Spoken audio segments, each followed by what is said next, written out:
Hello, everybody. Thank you for being with us in this hEDGEpoint webinar series.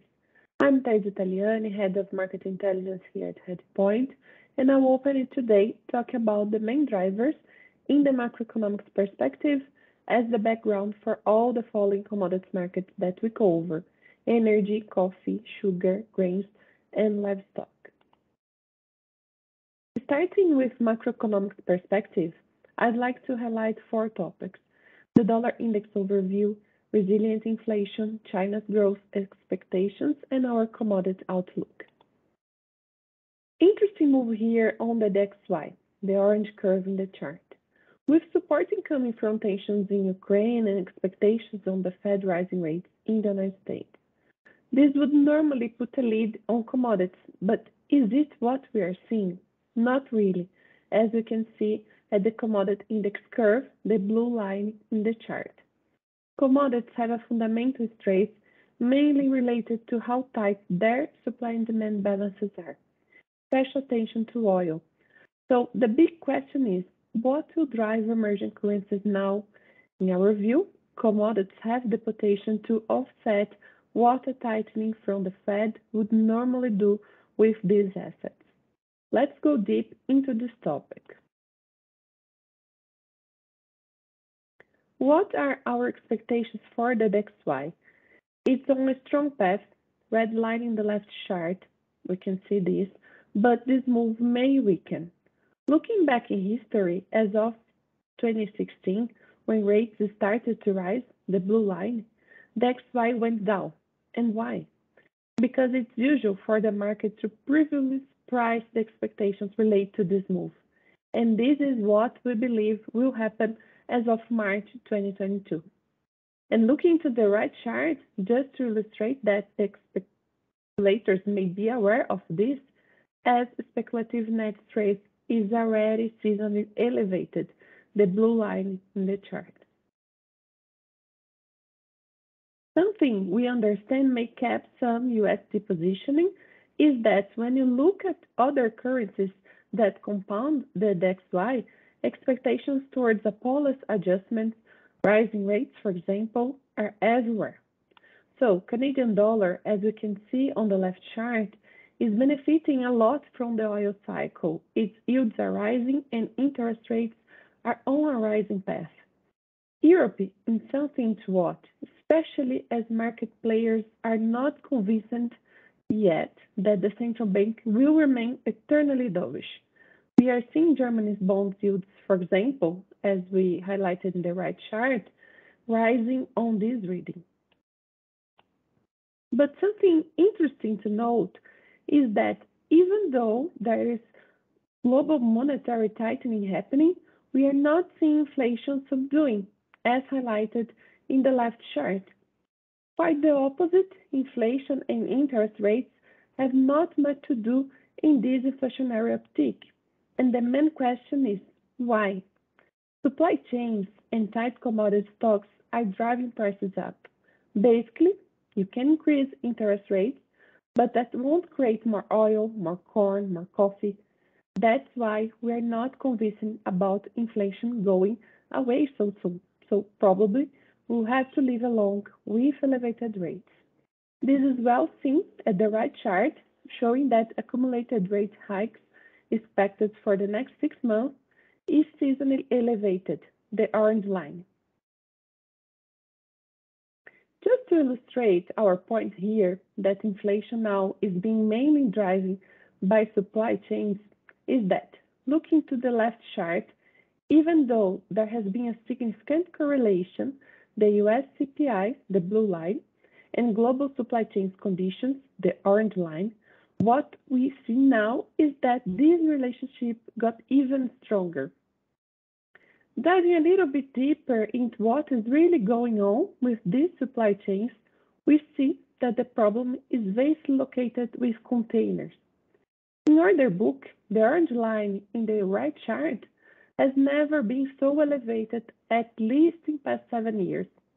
Tankers and bulkers are in a much more comfortable situation, highlighted at the light and the dark blue lines in that chart. Exactly because containers are in a much more stressed situation than bulkers and tankers, it gets relevant to explain why there is a divergence on global freight. Baltic measures grains, coal, and iron, which are carried using bulkers. Containers are another part of the market.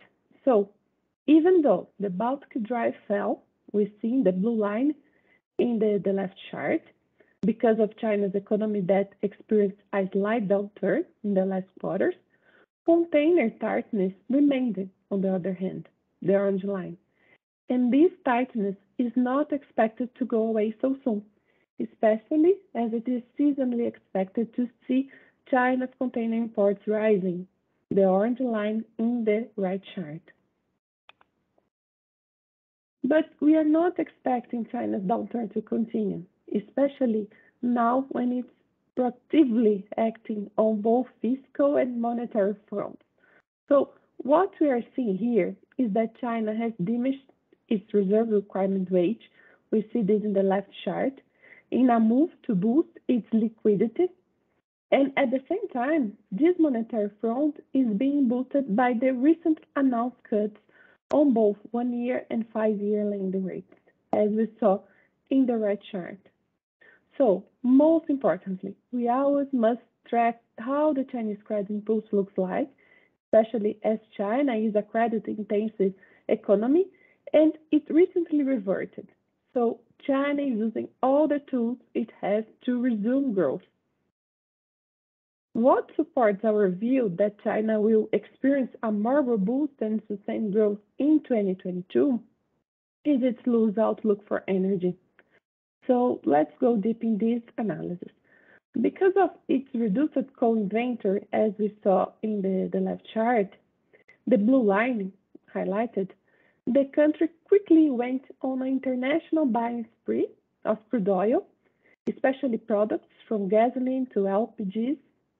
It turns out this move was excessive as stocks are pretty way above their seasonal norms. For example, we see this in the case of diesel and natural gas, the right chart. And this means its energy price could be smaller than the ones seen, for example, in Europe and in the rest of Asia. The Chinese growth is very positive news for emerging countries, especially those net exporters of raw materials that China so much needs. Iron ore imports, for example, can be a good proxy for the Brazilian terms of trade, as we see in the left chart. With China regaining growth, it's very much likely that its demand for commodities could rise again. These expectations make us understand that emerging currencies linked to commodities, especially high-yield ones, are set to be favored in this scenario.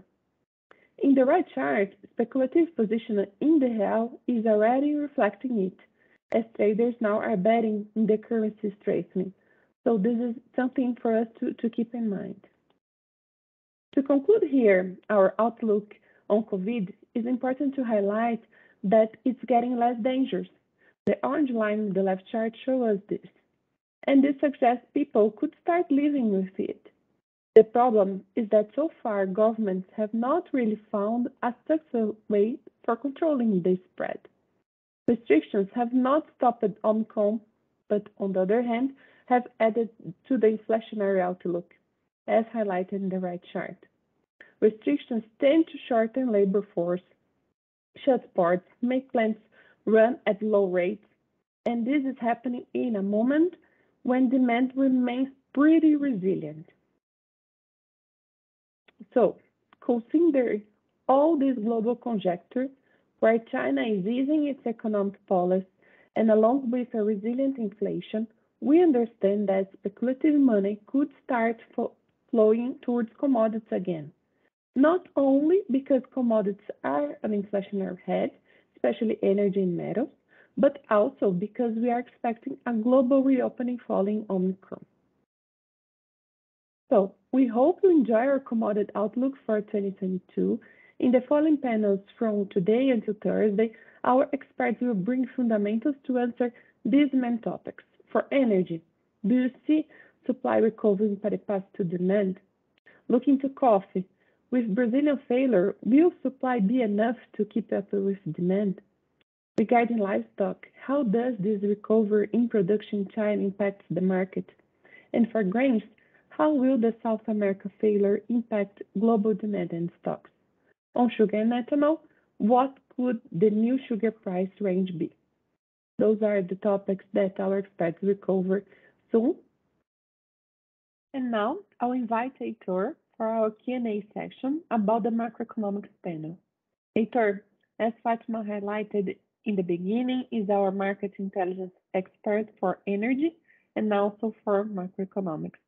Heitor, thank you so much for the brilliant material that I've just presented, and I'm glad to have you now with me for this Q&A section.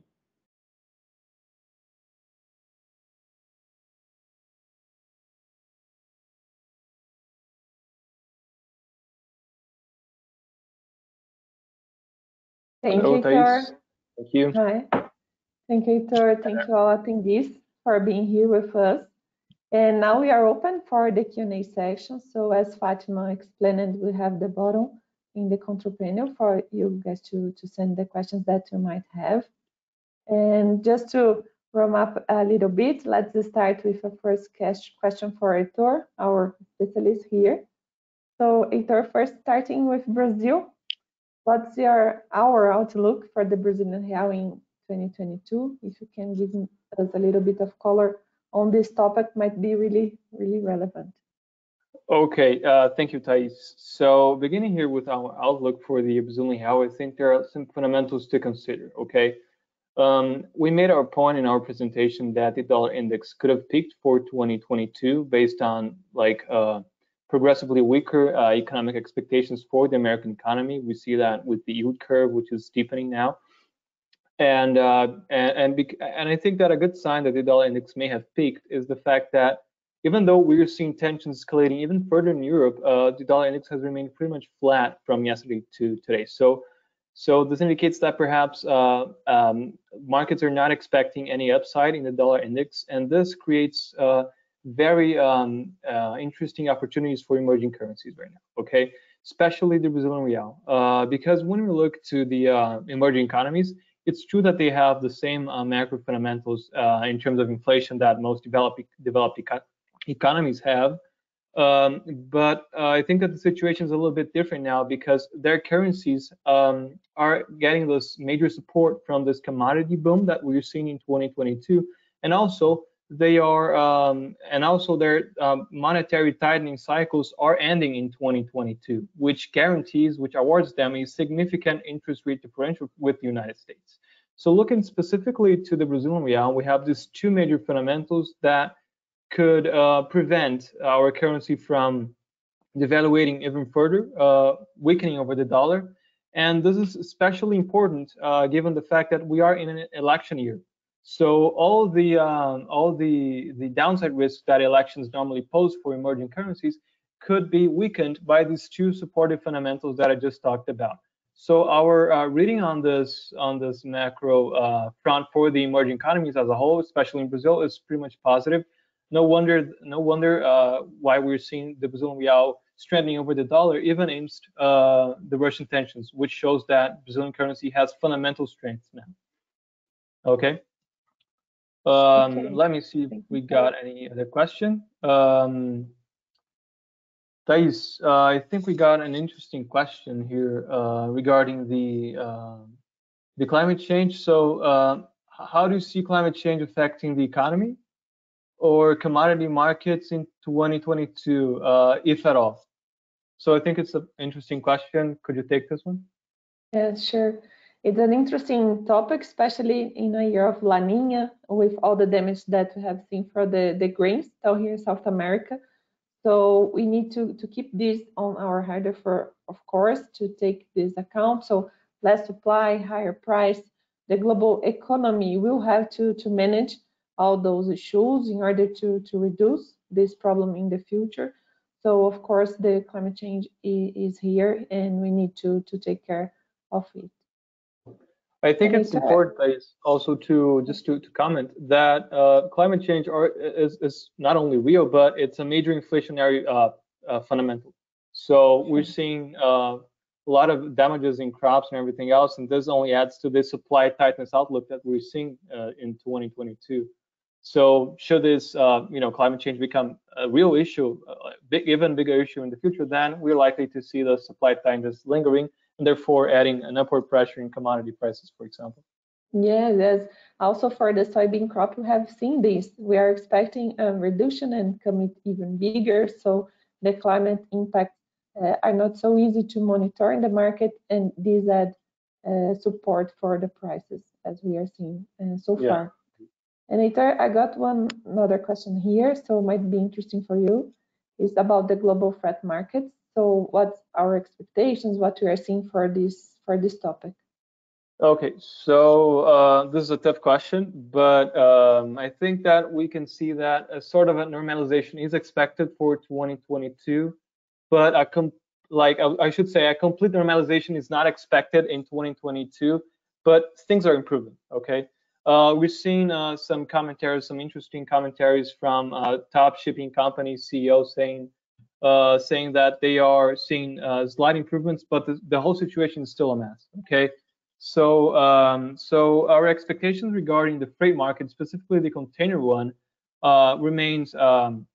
We continue to see this tightness. We have not really seen shipping lines weakening in the top ports, even though they've been falling. They remain pretty much elevated. Just to give you an example, Thais, I was checking some freight rates yesterday, and for you to ship a container from China to Europe, it costs you around $14,000 in 2022. And before COVID, it was trading around 2,000, 3,000. So the situation is really, really bad. And I think it's important to comment that China is really coming back to the market again. So we're seeing those counter-cyclical policies, both in the fiscal and monetary sides, showing results. And this has made their commodity inbound recover. It is making, actually, its commodity inbound recover.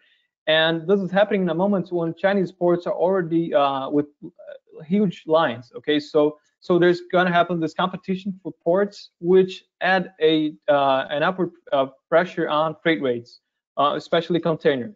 But looking at bulk in terms of the Baltic Dry Index, with China's demand bouncing back, we're seeing the Baltic Dry Index moving up, starting from the recent lows. So I should say that our reading on the supply chains, basically the freight one, is still a mixed one. We're seeing improvements, but situation is not that bad. Is not that good. And just a little comment. I was checking the recent financial results from the top 5 shipping companies out there, and I can see that they are rising capex to alleviate the shortage in terms of their supply. But it takes time for a container to be built. It takes more than 10 months. This not to mention how much time it takes for you to build new vessels. So yes, capex is rising. It shows that the industry is not steadily idly by, but it will take time for things to fully normalize. That's for sure. And therefore, it only complicates our inflation, because having expensive freight rates ultimately impact the final price the consumer is paying on the shelves. Okay. Great point. Okay. So let me read you more one question. Let me see what we got here. Okay, so I think this is a question here regarding the Russian situation. I think it's an interesting one for our clients to at least understand to see what we are seeing here. So the question is, we are witnessing tensions in Europe reaching unprecedented levels in years, and several Western officials are looking for sanctioning Russian commodity supplies. Does hEDGEpoint see fertilizers being impacted? And if so, what could the impact of this be on the Latin American crops? Yes, good one.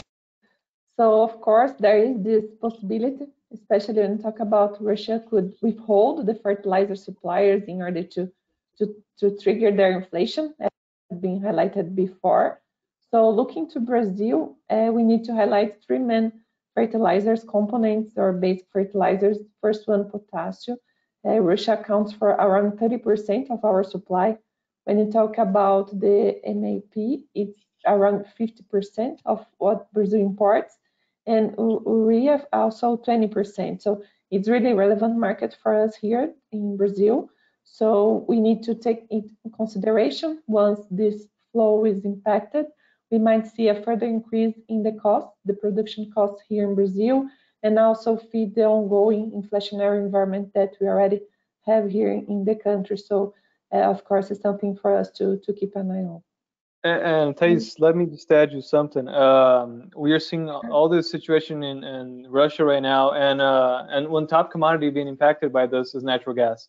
And natural gas is like accounts for up to 70% of the production costs of nitrogen-based fertilizers. So so not only Russia may withhold the supply, but natural gas prices are already expensive. So ultimately, fertilizer prices are way more expensive than they were in the past, regardless of the situation and rising tensions between Ukraine and Russia. So this is an indeed complicated situation. Yes, for sure. And Heitor, I have seems to be one last question here, and please, the attendees, if you want to share more questions or doubts with us, we are free to answer. But Heitor, this one is a good topic for you, is regarding the international inflation. So how do you see the commodity market in this environment? If you can bring some color to this discussion, might be very useful. I think it's pretty much interesting what's happening now in the commodity market, because basically it's been driving inflation right now. Inflation is basically caused by this enormous tightness that we see in various commodity markets, not only in the energy ones, but also in grains and in metals. And because of that, I think commodities have the potential to hedge a lot of speculators' exposure on inflation. So because of that, I see commodity prices having a very interesting momentum now, because not only because supply and demand fundamentals are tight, which would normally make prices go up, but we also see speculative interest in getting long in these commodities for them to hedge their inflation exposure. So there is this financial interest in getting long in commodities, which can exacerbate the supply tightness and send prices even higher. So our reading here is that commodity prices are poised for a very bullish year in 2022. However, there are downside risks, and something that needs to at least start to be thought about is what will come first: demand destruction or the supply side normalization? Because in the end, that's why inflation is happening, because demand has remained fairly resilient amidst all this supply tightness. Should the situation revert, then prices could fall, but this is not what we've seen, at least in the short term. That's perfect. I think that's my. I'm not seeing any more questions so far, but once you have questions, we'll leave here the QR code, so you can send a message to us. It will be a pleasure to talk and to interact with you for those topics regarding macroeconomics. And once again, thank you all